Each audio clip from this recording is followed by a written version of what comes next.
C'est une vidéo vue plus d'1 million de fois sur Internet. Deux garçons sur le toit du train qui relie à 220 km/h Moscou et Saint-Pétersbourg.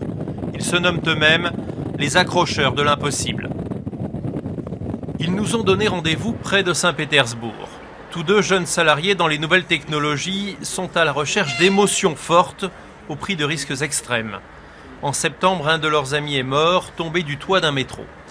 La première fois, j'ai eu très peur, mais on s'est encouragés tous les deux. Il y a la vitesse, le danger et le fait que ce soit illégal ajoute du piment. À quelques secondes du départ, ils se glissent entre deux wagons.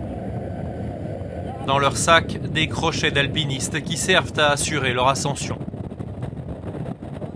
Après, c'est comme une compétition. Plus le train va vite, plus ils sont reconnus dans leur communauté.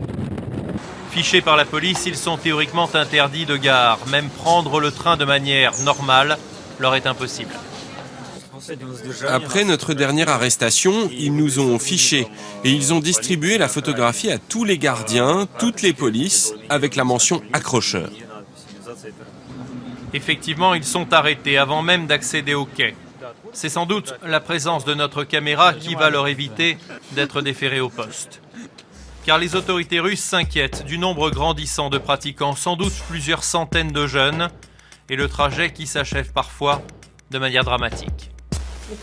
Cette année, il y a eu 3 accidents mortels. Désormais, on essaie de décourager les jeunes de manière préventive. Sans grand résultat, goût du risque et besoin de reconnaissance, des jeunes de plus en plus nombreux diffusent leurs performances sur Internet. Dans leur message, un objectif, être les premiers à dompter le TGV français, le train le plus rapide d'Europe.